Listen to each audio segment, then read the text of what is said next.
Development Director, Brian Weimer.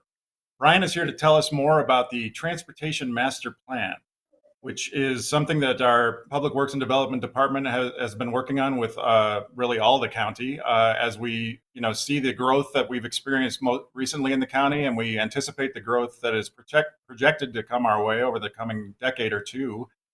We thought it would be a good time to update our Transportation Master Plan.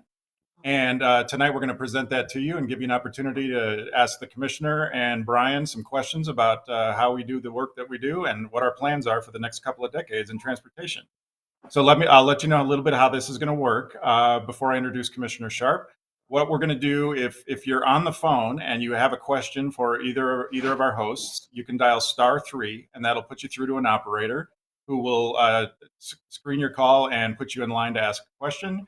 If you're watching online, you can type a question into the comments box, and we do have a slideshow for you tonight. So even if you are on the phone, we would invite you to go to arapahogov.com/town hall, and that way you can see the slides. We also will be recording this event, and it will be available on our website within about 24 hours. So with that, I will introduce Commissioner Sharpe. Thank you, Luke, and thanks to everybody for joining us tonight. Really appreciate you being with us. One of the things that we probably all know is that Arapahoe County is one of the fastest growing counties in the state and actually in Colorado, and the pandemic did not slow that momentum down.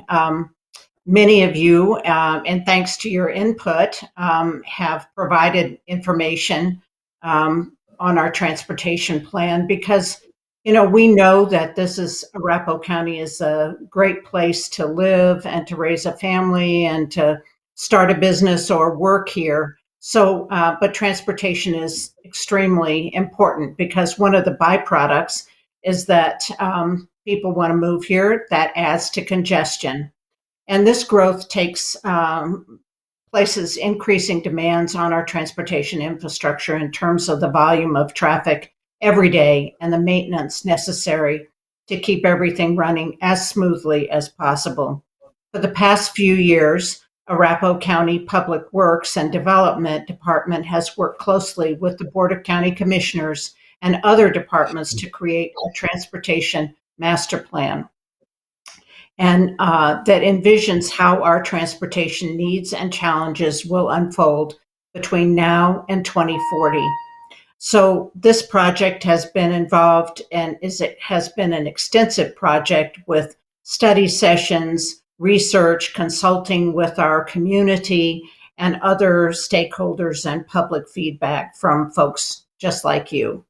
Some of you may have even been involved online or providing feedback on some of the surveys that we've asked, and for your thoughts on all of those issues. So tonight we're going to see some of the results of that, your feedback, and that's what Brian Weimer, is our Director of Public Works, is going to present tonight.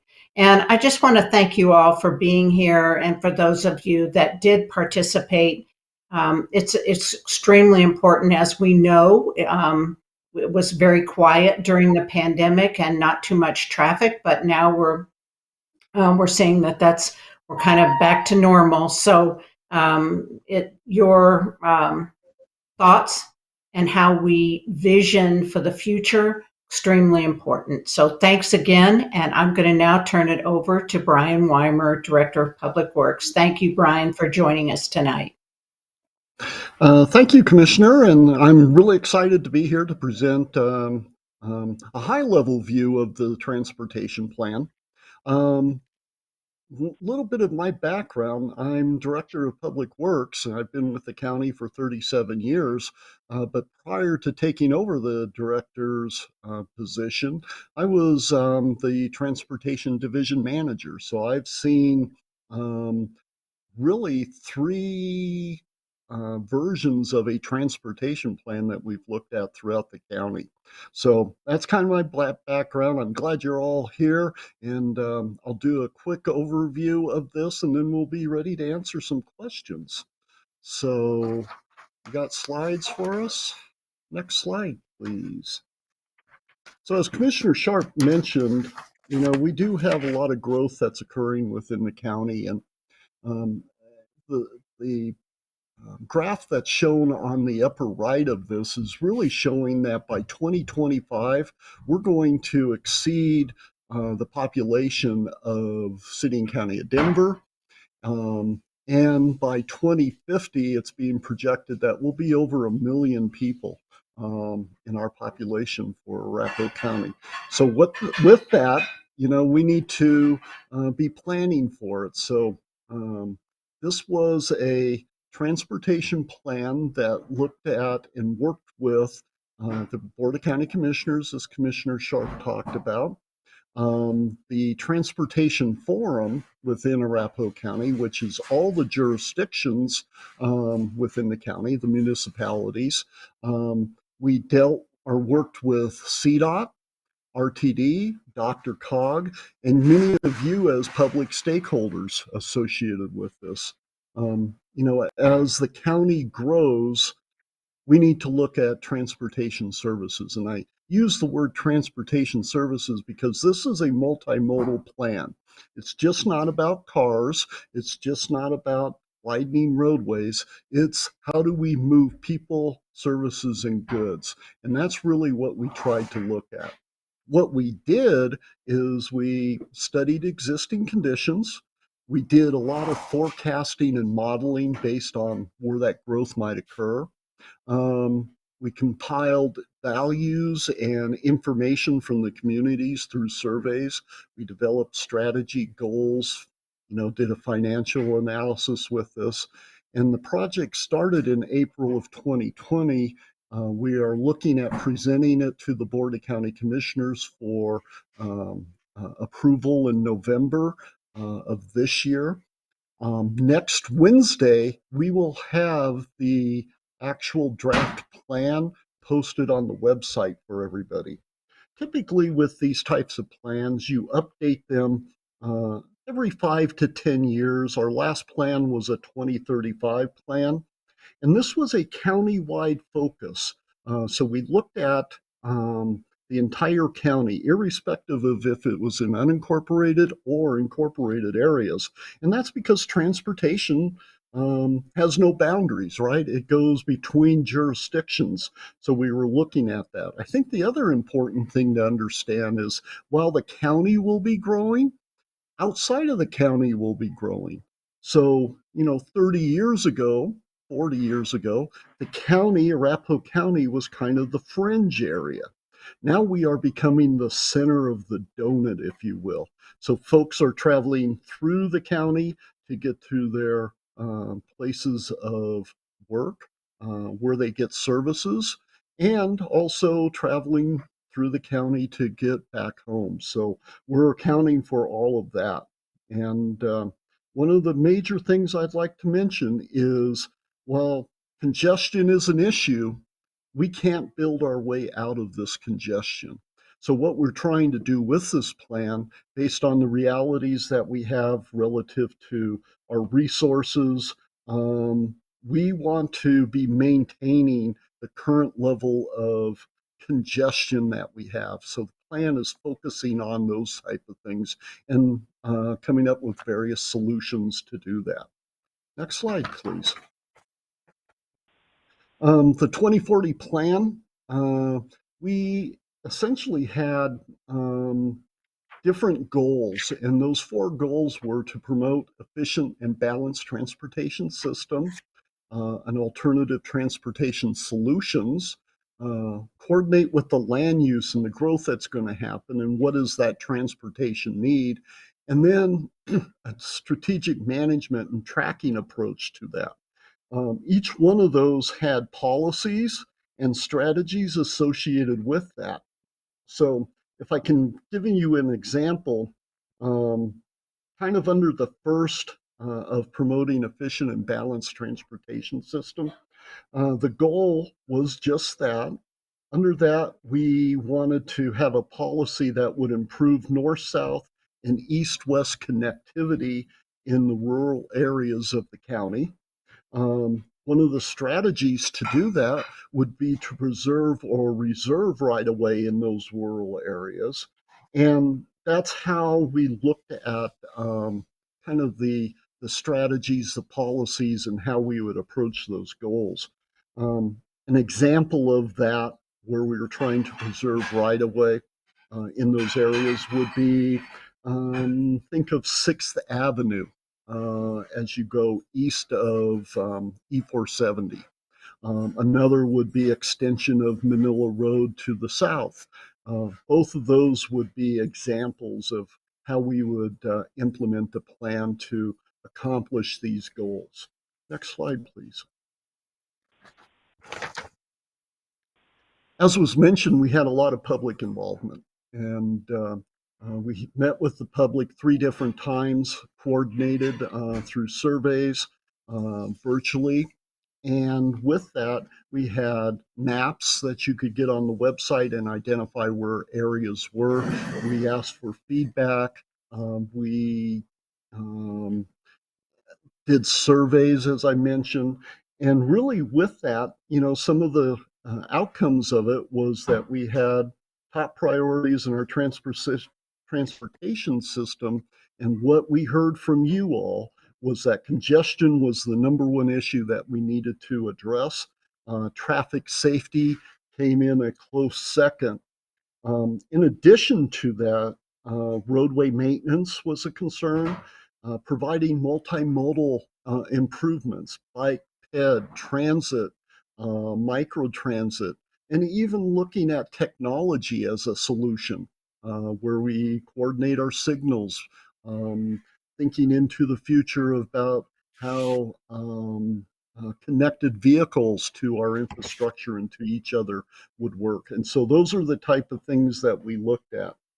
An interesting fact that we found was, we had to do this during the pandemic. So we were doing virtual type meetings as well as some in-person meetings. And 40% of the respondents indicated that they will return to commuting to work. 30% indicated that they would have some type of remote work, let it be all full-time or partial time. And I think if you've driven around lately, you're starting to see that. Our data is showing that we're approaching pre-pandemic levels in terms of the type of volume and congestion that we're having. So, the economy is starting to get back to, and everybody's getting back to work. So you're starting to see it. It may not be as high during the peak hours that we've seen previously, but what we're seeing is that a spread of that peak hour. So the peak hour is maybe not as tall, but it's wider. So people are traveling at different times. So those are things that we're trying to take into account as well. Next slide. So with that, kind of in this area that Commissioner Sharpe's district, we identified some hot spots. Those hot spots being mostly intersections where congestion is. You'll see a few lines there on Parker Road with this map that we have congested segments of roads. But primarily it's at intersections where we're seeing that. So what would we do? We're looking at where can we provide additional turn lanes, improve turning radii, looking at median improvements. Signal timing obviously is a big component of that. And that gets back to the technology side of things. Where can we employ adaptive signal timing, where the signal timing would be adjusted based on congestion that we might have, looking at pedestrian crossings or bus priorities to those areas. Pavement surface, pavement markings are also a big consideration as we start looking at hotspots from a safety perspective. And then warning and advisory, potentially dynamic speed feedback type of signage. So that's how we would address hotspots. And a lot of times these are projects that would have a big bang for the buck. We would have to minimize what type of right of way we would acquire, but by adding maybe just a turn lane, we really improve the operations of that intersection. So those are the type of things that we're looking at throughout the county. Next slide, please.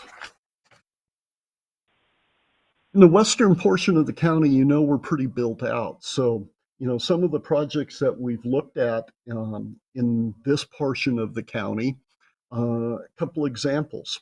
Santa Fe and Mineral intersection improvements. There's some ultimately probably a grade separated interchanges needed there.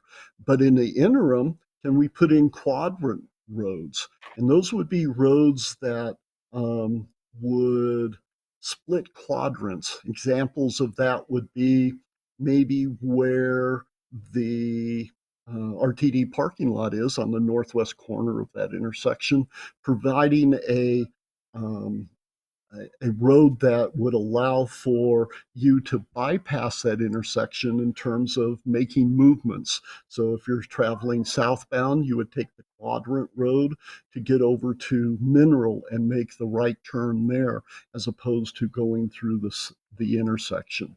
So those are type of improvements that we're looking at. And it would be a joint project. Likely Arapahoe County, CDOT, City of Littleton, and development as that reoccurs in that area, or new development. Another project would be the Mary Carter Greenway project improvements, widening of Mary Carter Greenway because of the multiple use of that corridor. We have folks that are riding bikes, we have people that are running, we have people that are walking, and that creates that different speed and challenges, as well as how do we provide access to Mary Carter Greenway. So those are improvements that we're recommending as part of this plan as well. Next slide. And in the central portion of Arapahoe County, again, mostly built out, and this would be between I-25 and E-470. And it's really geared toward improving existing improvements. So examples, widening Smoky Hill Road from E-470 to Buckley. Also, Inverness Drive West, on-street bike facilities, and we're working on that right now, have some federal funding. Arapahoe County, Inverness Metro District, and an overlay district along I-25 are working on doing that, where we're providing additional bike facilities to encourage the use of light rail, and then riding your bike for that last half mile or mile into your place of business. So those type of improvements are being recommended as part of this plan as well. Next slide.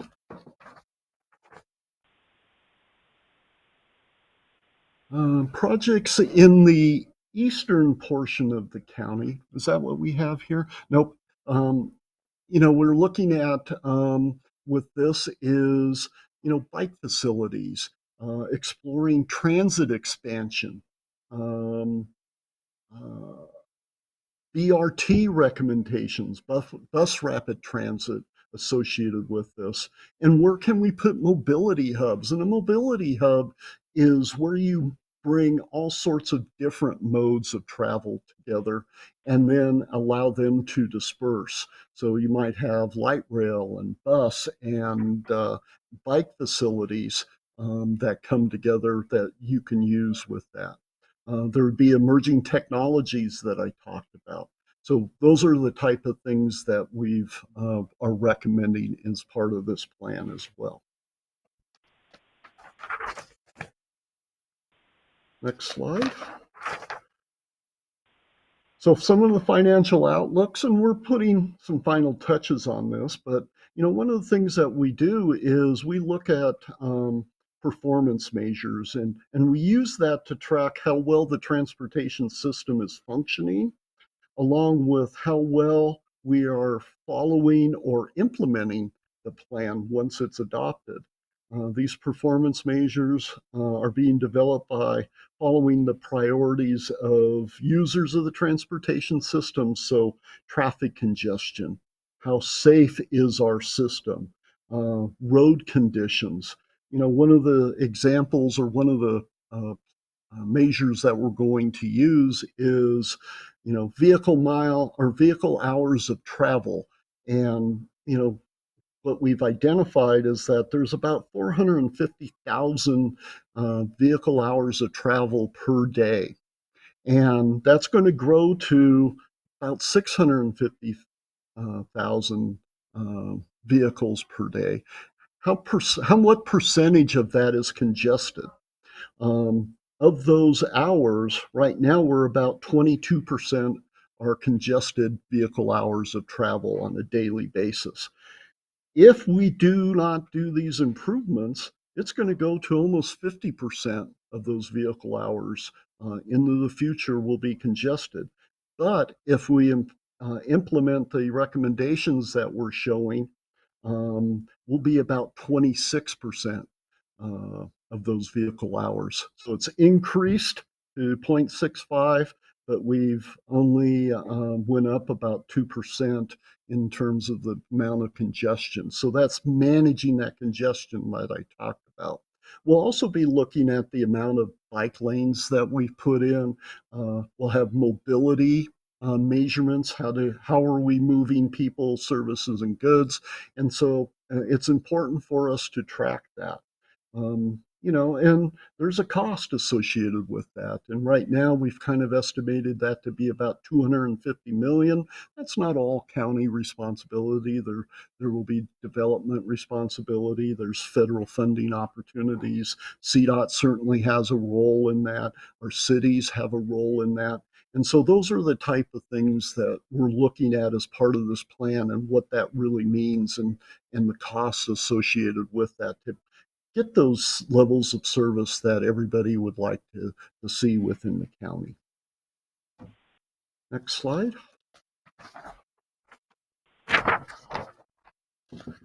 So with that, you will be able to find the transportation plan on the county's website. We encourage you after next Wednesday to take a look at it, read through it. I'm sure it will be quite interesting to some of you, and you'll see where we're making improvements or making recommendations. And we'd like to hear your feedback as part of that as once the plan is published. So with that helps us finalize it, and then we'll be presenting it to the board, as I mentioned. So with that, I'm done and ready to answer any questions that people might have. All right, thanks, Brian. A lot of great information there. We're going to get to the open discussion and Q&A portion. I'd like to begin with a polling question. Just to remind everybody, if you're watching us or listening on the phone, you can dial *3 and you'll be put through to an operator that will put you in line to ask a question of either Brian or Commissioner Sharpe. And then if you are online, you can punch a question into the comments box and we will answer it here as well. Before we get to those, I want to ask a quick polling question. This is the first of three.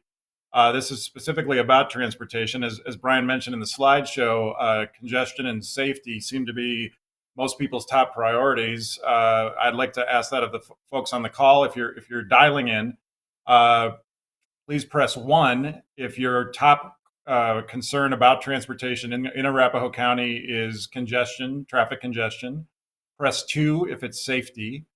Press 3 if it's maintenance and maintaining favorable road conditions. Press 4 if it's adding or enhancing our public transportation options. And press 5 if it's adding or enhancing multimodal options such as bike or pedestrian lanes, carpool lanes, that sort of thing. Once again, press 1 if traffic congestion is your top priority. Press 2 if it's safety. Press 3 if it's road maintenance and maintaining favorable conditions. Press 4 if it's adding or enhancing the public transportation options we have. And press 5 if it's adding or enhancing options such as bike and pedestrian lanes or carpool lanes. We'll tabulate all that, and I'll give you the results a little bit later and ask another question. But to begin, we have an online question here for Brian. John is asking, when do driverless or autonomous cars become a significant component to everything that you consider? I'm sure you're following that, but when do we regular people see them out on the road, in your opinion? That's a great question. And your crystal ball is probably as great as mine, but they are out there now. I know that car companies currently are making sure that there's redundancy in the systems so that they become very safe. But I know that there was a pilot project by Volvo in Sweden in which they provided vehicles to a number of regular citizens that were fully autonomous vehicles, and they were doing testing associated with that.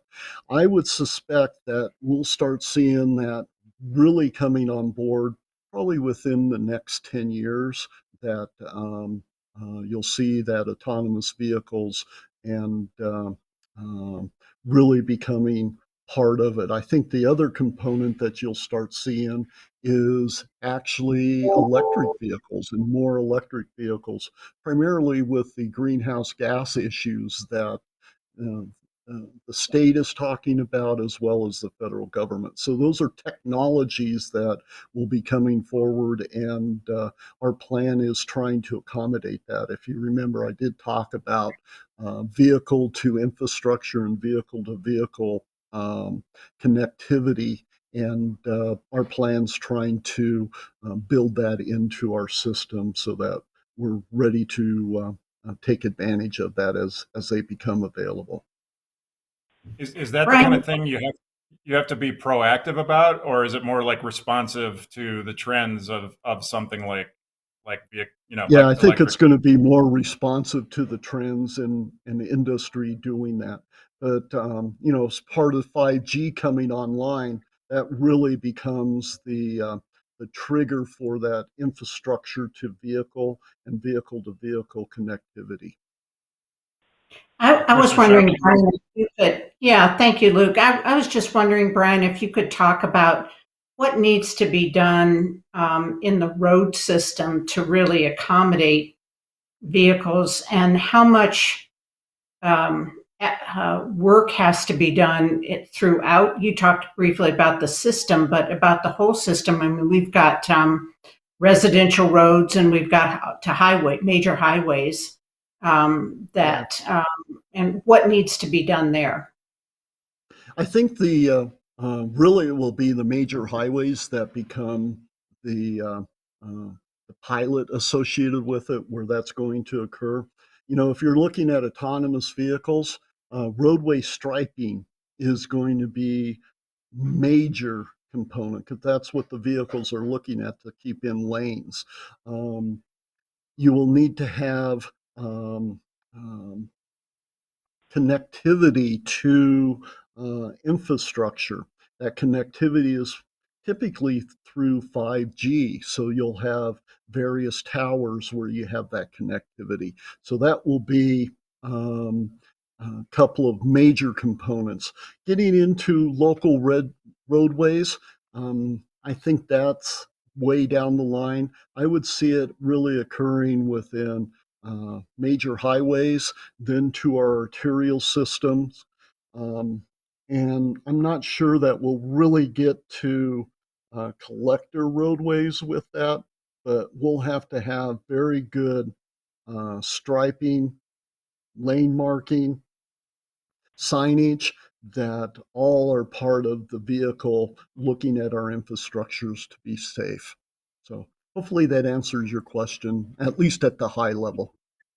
Yeah, and just thinking too, it from a government standpoint, it really means that we have to maintain our roadway system. That striping needs to be maintained to continue to provide a safe level for anybody in the future who's driving an autonomous vehicle. We can't let lanes, striping lanes to be faded and things like that, I would think. Is that That correct? is correct.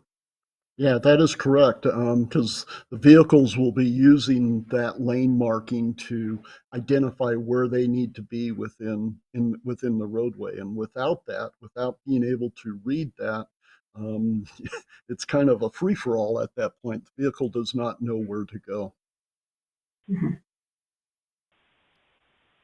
Interesting stuff. I'm going to give you the results of our first polling question, and then I'll ask the second one. Again, to remind you, if you want to ask a question, just dial *3 if you're on the phone, or you can type it into the comments box if you're watching us online. And we asked what your top priorities were for transportation, your concerns and priorities for transportation development in Arapahoe County, as it sort of mirrors what Brian said in his presentation. So 31% of you say it's congestion, addressing congestion issues. 31% say it is addressing safety issues.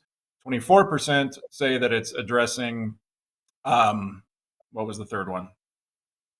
Maintenance, road maintenance was the 24th. Sorry, the thing is off the screen now. Number 4 was, sorry, and public transportation, only 7%, and then bike lanes and carpool lanes, things like that, also 7%. So that's an interesting thing. I'll come back to that in a second. Let me ask the second polling question first. This is more of a general county question. And again, if you're on the phone, on a scale of 1 to 5, how likely are you to recommend living in Arapahoe County to someone else? That may be something you've considered recently, given the growth and so forth. It's still a great place to live. We have a very high quality of life, which the whole operation of the county is designed to promote and protect. So, on a scale of 1 to 5, how likely are you to recommend living in Arapahoe County to someone else? Press 1 if you're very likely to recommend that. Press 2 if you're somewhat likely. Press 3 if you're neutral. Press 4 if you're somewhat unlikely. And press 5 if you're very unlikely. So once again, how likely are you to recommend living in Arapahoe County to someone else? 1 is very likely. 2 is somewhat likely. 3 is neutral. 4 is somewhat unlikely. And 5 is very unlikely. I'll give you those results again in a few minutes. To go back to the transportation polling question, do you think, Brian, that the lower numbers of things like bike and pedestrian and public transportation concerns, is that a reflective of how spread out the county is in a lot of places, or is there something else going on there? I think it's how spread out the county is. I think one solution not does not fit everybody. I think if we have to provide multiple tools, multiple options for folks, and those are the type of things where a multimodal transportation system gives that opportunity. We do have a lot of areas, and I think some of maybe the transit side of things could we improve that primarily east-west. Right now, RTD is primarily focused north-south, and if we can provide an east-west connectivity where a lot of our growth is versus jobs along the I-25 corridor, we might be able to enhance a mode shift and deal with that. So I think what you said is right on. I think we're spread out, but as we look at this, there's opportunities for improvement to create a mode shift and address that. I think the other thing that we can do is also looking at programs, and that could be things such as remote work, where we um, maybe lower the peak volume and are able to deal with levels of service on existing roadways so that we don't have to make big expenditures and we can utilize them more efficiently as opposed to 1, 2, or 3 hours versus the day. Can we use it over a spread out time frame? So hopefully that answers a little bit of the question in terms of kind of those numbers. But I think right now we are spread out, and people like that flexibility of driving themselves, and when can they leave and when do they need to get at work. Definitely. And as you mentioned, with the flex schedule thing, probably makes that as another consideration in that area too. Yes. So we have some caller questions and some online questions. Let's start with a caller from Aurora who wants to talk about just the general plan. We don't have a name for this caller. So go ahead. You are live. Yes, I was just wondering, you talk about it'll be important to keep the striping and the markings of the road for the Thomas cars, but what about for everybody right now? You get out like on Havana out here in Aurora, you can't see the striping, the roads are dark, and I feel that it's a big safety hazard for everybody concerned.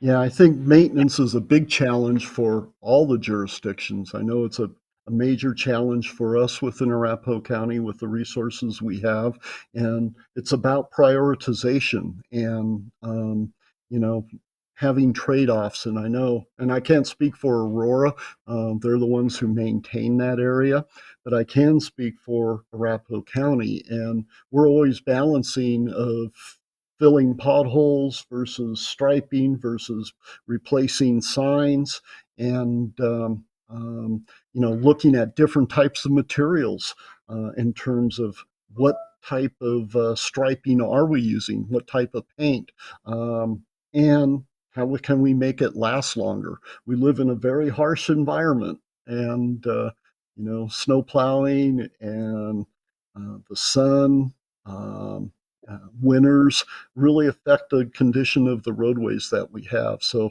it becomes a major challenge for us, and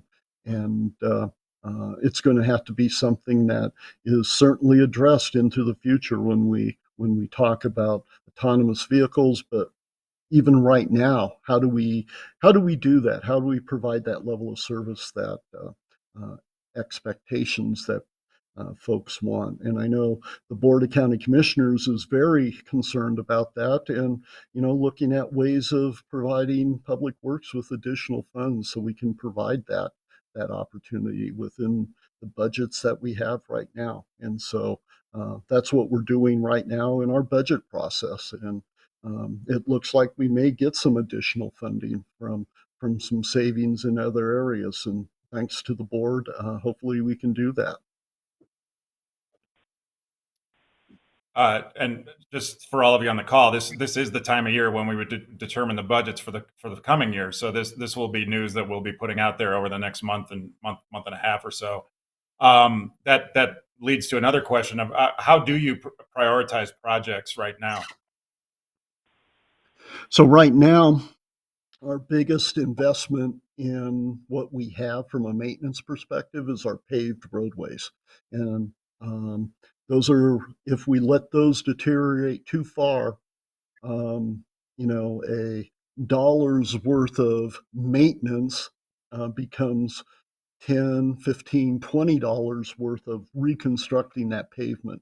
So that becomes our number one priority.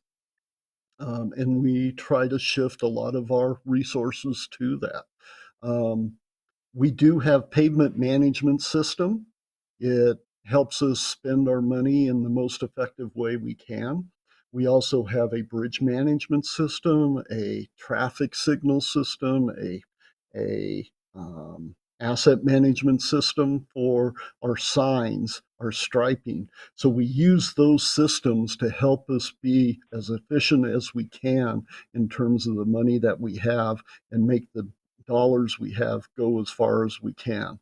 And so those systems help us maximize our expenditures and the benefits that are derived by making those expenditures. So there's a lot of science that goes into making those decisions. Relative to capital, we look at how do we leverage funding. I'm proud to say that over the last 10 years, we've leveraged almost $450 million worth of total projects with only $44 million of $44 to $50 million of county funding. So we're able to leverage that with our partners, cities, the federal government, and get major projects done. So that leverage component is a big element of it. How do we reduce the number of accidents or safety problems that we have? Reduction of congestion is another priority. So those are the type of things we consider as we're prioritizing projects. And Luke, I just wanted to add that, it is tricky to make all these dollars, limited amount of dollars, stretch. We have a very large county. We have a lot of rural roads, and we have a lot of suburban roads. And it is important to do exactly what Brian said, is to partner, to look for partnerships. And this county, thanks to Brian and his team, have been very effective in doing that. And I think all the local governments realize that can stretch our dollars much further. And they try to make the pavement last by doing some interim patching and things like that can help make our roadways last longer without having to doing a major reconstruction, which is not only costly but certainly disruptive to the traveling public. So I think they do a great job, and I want to thank Brian and his team for really focusing on that. And also, for citizens, if they have areas where they feel like that there is something that needs to be fixed. We're not all over the county all the time. So, call in and report areas if there's a pothole or something. And if it's not in unincorporated Arapahoe County, we can certainly, and Brian's team can certainly make sure that gets referred to the right jurisdiction. Yeah, Yeah, absolutely. I don't know if people realize what mad scientists these guys are. They're constantly looking for ways, coming up with solutions, paving solutions, looking for ways, creating things that haven't been used before to keep the roads as consistent and smooth as they are. So it's a constant struggle. Budget issues are reflected across the county. And road and bridge and the PWD in general have to deal with a lot of those shortcomings. So, Brian, you mentioned signage and safety. We actually have a caller here. This caller prefers not to speak on the call, but he or she is asking, is there any way to improve our signage by making them better or larger? I assume better means more reflective or more boldly written out, are there industry standard for signage, and how do we deal with that? Yeah, so there are industry standards. We use a top grade material for our signs, and we do reflectivity tests on those. So when I talk about an asset management for our signs and for our striping and painting of our roadways, we look at reflectivity, and it has to meet a certain requirement. And then we prioritize from there. We prioritize, obviously, stop signs, regulatory signs over maybe street name signs, because those are ones that are very needed from a safety perspective. We do have a safety management system that we collect, and accidents or crashes come in the rear. So we get it the following year, and then we have to make adjustments and look at what type of improvements can we do at various locations where we're seeing trends, we're seeing a high number of accidents or crashes, and how we might be able to solve those or reduce the numbers that we have. Just because there's one type of crash, not one solution would solve that. So we look at what type of trends that there might be. Let it be, I don't know, broadside accidents.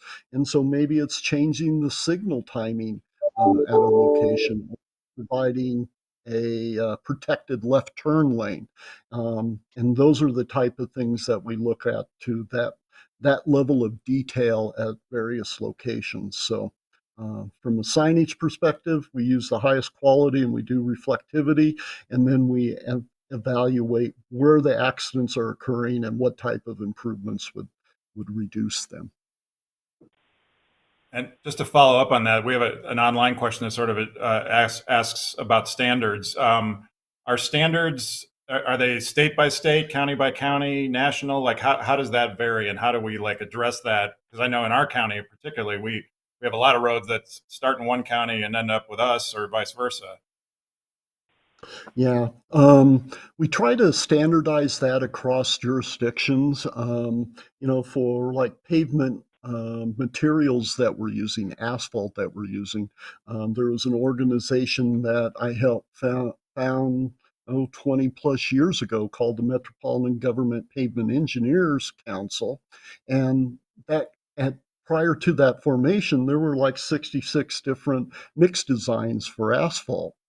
Um, and not all the asphalt producers were able to make 66 different mixes. So we coordinated that among all the local jurisdictions within the metropolitan area. And now we have standards that we're using. And they align very much with CDOT.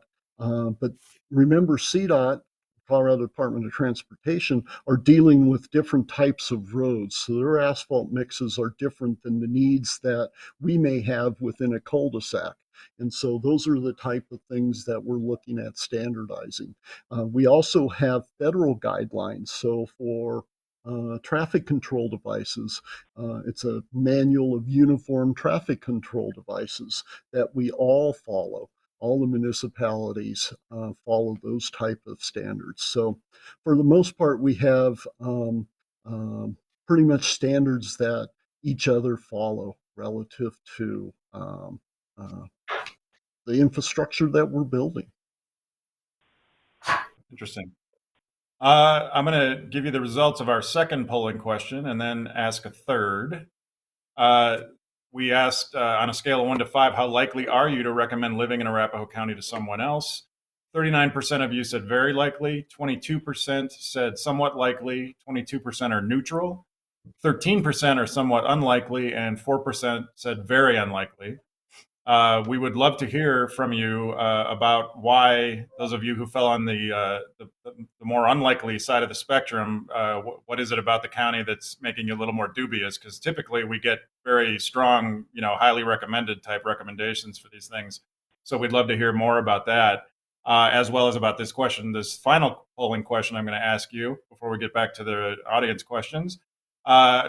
This one is, how satisfied are you with your interactions that you've had with the Arapahoe County government? So press 1 if you've been very satisfied. Press 2 if you've been somewhat satisfied. Press 3 if you're neutral, or if you haven't had any meaningful interactions with the government. Press 4 if it's somewhat unsatisfied, and press 5 if it's very unsatisfied. Once again, in your interactions with the Arapahoe County government specifically, press 1 if you've been very satisfied, 2 if you've been somewhat satisfied, 3 if it's neutral or not applicable, press 4 if you're somewhat unsatisfied, and press 5 if you've been very unsatisfied. And again, for those of you who fall on the more negative part of the spectrum, we'd love to hear why, and we'll try to make it better for you any way that we can. We do have time for a few more questions, and I have them teed up here. If you're on the phone and want to call in and ask a question, dial *3. And I will start with an online question here. Brian, you sort of alluded to partnerships and integrated roadways and things like that. This questioner is asking, in Western Arapahoe, so west of I-25, how are we developing an integrated plan? Isn't there a tri-jurisdictional area with Littleton, Centennial, Greenwood Village, that kind of thing? How do these divide up within the county? Yeah, it depends on the individual roadway, actually. And so when we have a project, and I'll use an example project that we're really working on right now, and that would be Dry Creek Road between I-25 and Inverness Drive West. So we have Arapahoe County, City of Centennial, and in that area we have CDOT, obviously with the interchange. And so we have a project that we're working forward with that, of looking at how do we improve kind of the eastbound movement from the interchange to Inverness Drive East, and adding continuous turn lanes and some signal improvements, some coordination of signals, those sorts of things. And each one of us, the county is leading that project, and then City of Centennial, SpyMed, Inverness Metro District, CDOT provides some local match associated with that, and we have federal funding with that project. And so as we coordinate those improvements, they are part of the team coming up with a solution. And so that's an example of one location. The other example that I'll throw in is if we look at signal coordination. So our traffic control center, Greenwood Village's traffic control center, can talk to one another. We're working on a connection with the city of Centennial, and also ultimately with Littleton and Inglewood, so that we can all see each other's traffic signals and see how they can best be coordinated across the entire corridor of a various roadway. So those are the type of things that we're looking at and trying to implement, so that there is a more uniform, efficient use of our existing infrastructure through signal operations and that sort of thing. Yeah, and I just wanted to add that that's really important to keep traffic moving, but it also becomes important if you have an accident or road work that has to be done, and to be able to route people effectively when they're driving around some of those areas, or work with the traffic signaling. I think that's important for all of us to try to keep traffic flowing at a reasonable rate. So I think the coordination between the cities is extremely important, and we're grateful to have the cooperation that we have and the kind of partnership we have with our cities all across the county to pay attention to these kinds of things that affect all of us. And most of us don't know when we go from one city to another, or into unincorporated Arapahoe County. We just expect the service, and we just want to drive as smoothly as we can and safely as we can. Absolutely. And that actually tees up another question for you, Commissioner. This is from an online viewer who's asking, why are we encouraging all this growth when congestion, certain types of crime, pollution, water issues are all rising concerns in a number of areas? How does the board go about sort of ensuring the quality of life remains as good as we all have come to expect it to be? Yeah, that's a good question. It's a hard question too. I think in many areas, particularly on the west side of our county, we don't have a lot of growth opportunities. Most of the opportunities for growth are maybe a little bit in the Dove Valley area, which is more commercial, and then out east, east of Aurora. And one of the things that we all do, cities as well as unincorporated Arapahoe County, we do look at impacts on neighboring communities, on roadways. And so developers do have to pay their way in terms of development, pay a cost to improving roadways. We also look at ensuring that any of these new developments, if they're a larger development, that they can have water available, and that's an important part of any development. And approvals of further development, they may get that phase depending upon availability of water. So those are good questions, and trying to manage growth and make sure that it is responsible growth is a challenging thing. But I know that all of the cities and the county are paying attention to that, and making sure that we do it the best way we can. Trying to use existing roadways. I think you'll see there's quite a bit of development out off of the I-70 corridor. Well, I-70 is already there, but some of the interchanges to get onto I-70 are not what they need to be. So those are areas that we'll be focusing on in the future, probably most likely with the city of Aurora and with an unincorporated Arapahoe County with developers. Yeah, and those of you who are interested, on the PWD webpage on the arapahogov.com site, we have a number of videos, maps, studies, that kind of thing about the development in that area. So I would encourage you to just take a look at all that.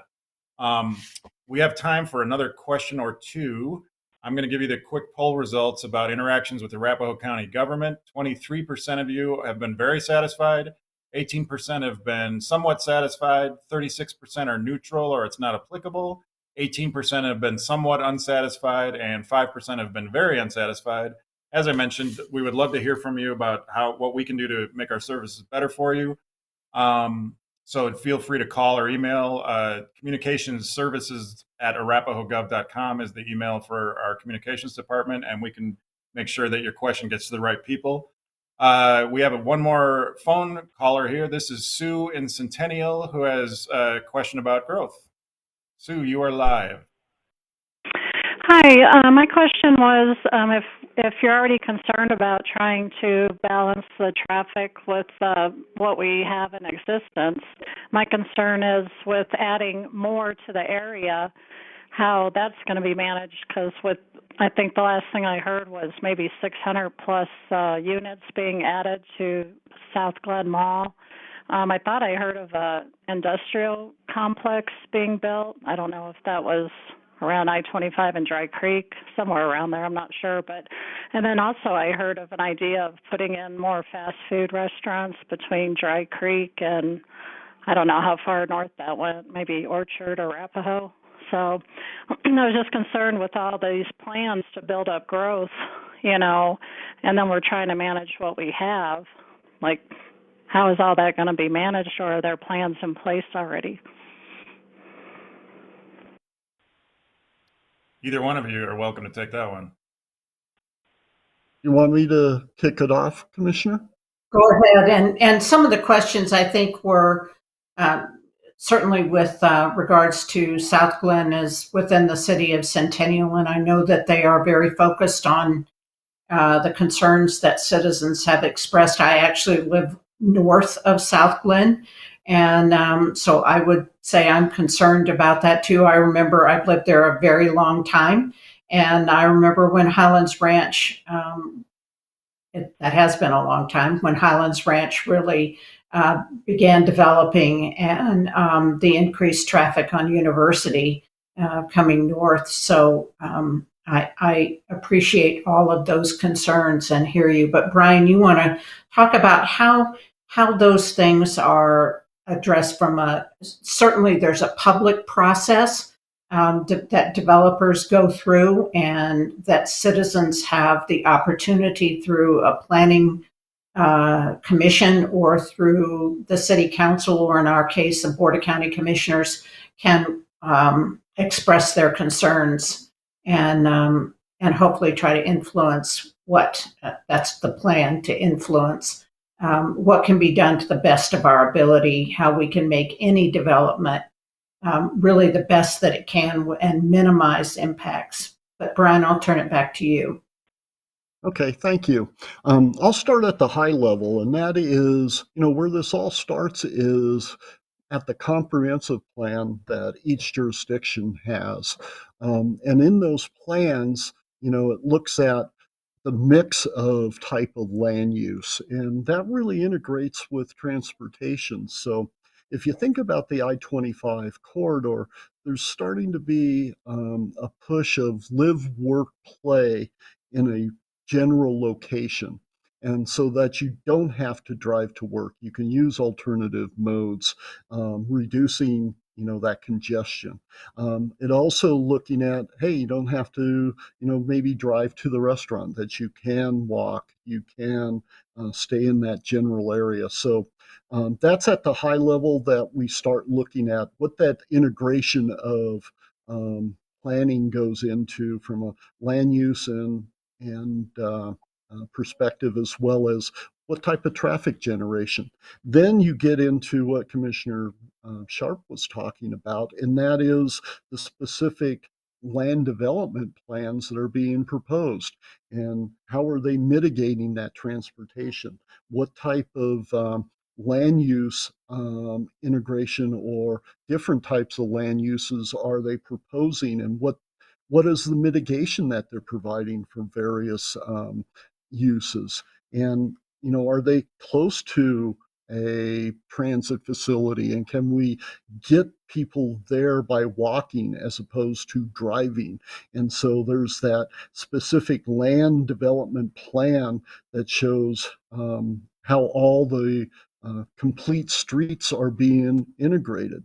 Complete streets being, handles cars, handles pedestrians, handles transit alternatives, handles bikes, so that it becomes more of a hand-in-hand opportunity between transportation and those plans. And really, it's getting feedback and having the public participate in those type of discussions, those type of planning activities. So those are the type of things we try to look at. The items that you mentioned are sound like they're within the city of Centennial. So Arapahoe County really only deals with unincorporated portions of the county when we start talking about land use. And so we try to accommodate with this transportation plan the future growth, the anticipation. That's why it's a county-wide plan, and we've dealt with our individual cities as well as the jurisdictions outside of the county, Douglas County, Adams County, and what their plans are, and how do we accommodate those in through the future with this plan that we're looking at. So those, hopefully we've done a good job of taking those things into account and coming up with solutions. All right. I Commissioner, go just ahead. think that a few years ago, there's a transportation forum that we now have in Arapahoe County, and bringing a lot of the cities and towns together to do exactly what Brian just said, to talk about what the plans are and to try to make sure that we all know what each other is doing and the impacts on the traveling public. So, and the last thing I would say, and I know we're at the end of our time here almost, but I think citizen feedback is so important to provide that at all levels. When you're seeing a development, you see a sign posted about a planning commission meeting, make sure that there's so much that's being done now virtually, which is great. You don't even have to drive to many of these meetings. You can get online and just hear what the proposal is, provide feedback. And I think that's really important, and to asking questions. I think the citizen involvement is so important to our public process. Well, and particularly as we are growing, whether it's a town or the whole county, the more we can get citizens involved and get them to weigh in, the better informed we can be about the decisions we make. So I would encourage everyone to watch our events, look at our website, our news, that kind of thing, but also look at your, if you live in an incorporated area, that's going to be equally meaningful to you as well. So with that, we've crossed the 1 hour threshold. Thank you so much for all the great questions. We're going to be doing one of these with each commissioner in the next several weeks, so keep an eye out for those. The next one is with Commissioner Holland from District 5, which is on Thursday. And like I mentioned at the top, the recording of this event will be available within about 24 hours on our website. So thank you very much and have a great evening. Thanks, everyone. Thanks for joining. Thank you.